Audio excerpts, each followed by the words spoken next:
जमीन खचतीये. भारतातील महानगरे हळूहळू जमिनीखाली जात असल्याचा धक्कादायक अहवाल. नमस्कार, लोकसमाचार 24 तास मध्ये आपलं स्वागत आहे. आज आम्ही तुम्हाला एका अशा गंभीर संकटाबद्दल माहिती देणार आहोत ज्यामुळे तुमच्या आमच्या भविष्यावर मोठे प्रश्नचिन्ह उभे राहिले आहे. होय, तुम्ही बरोबर ऐकले. भारताची आर्थिक राजधानी मुंबई असो, देशाची राजधानी दिल्ली असो किंवा आपली प्रमुख शहरे वजा चेन्नई, कोलकाता आणि बंगळुरू असोत, ही महानगरे आता हळूहळू जमिनीखाली बसत आहेत. आंतरराष्ट्रीय संशोधकांच्या एका ताज्या आणि धक्कादायक अभ्यासातून हा गंभीर निष्कर्ष समोर आला आहे. संशोधकांनी दिलेले आकडे अत्यंत चिंताजनक आहेत. राजधानी दिल्ली येथे जमीन खचण्याचा वेग 51 मिलीमीटर प्रतिवर्ष इतका प्रचंड आहे. चेन्नई, तामिळनाडूची राजधानी, दरवर्षी 31.7 मिलीमीटर खाली जात आहे.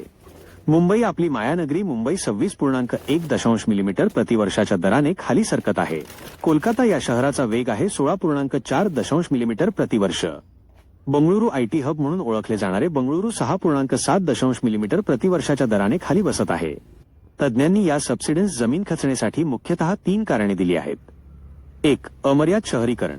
शहरामध्ये सिमेंट आणि कॉन्क्रीटचे जाळे इतके वाढले आहे की जमिनीला पाणी शोषून घेण्यासाठी जागाच राहिली नाही. 2. कॉन्क्रिटीकरण.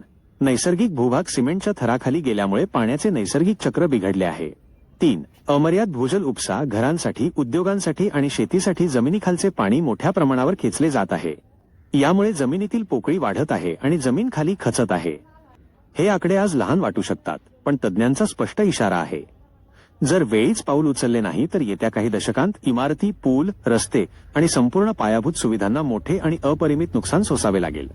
समुद्राच्या पातळीतील वाढ आणि जमीन खचणे या दुहेरी संकटाने या शहरांचे भविष्य अंधकारमय होईल. हा प्रश्न केवळ सरकारचा नाही तर आपल्या प्रत्येकाचा आहे.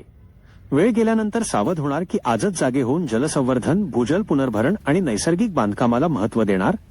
लोकसमाचार 24 तास तुम्हाला आवाहन करत आहे, जागे व्हा, अन्यथा आपली महानगरे येत्या काळात सिंकिंग सिटीज म्हणून ओळखली जातील.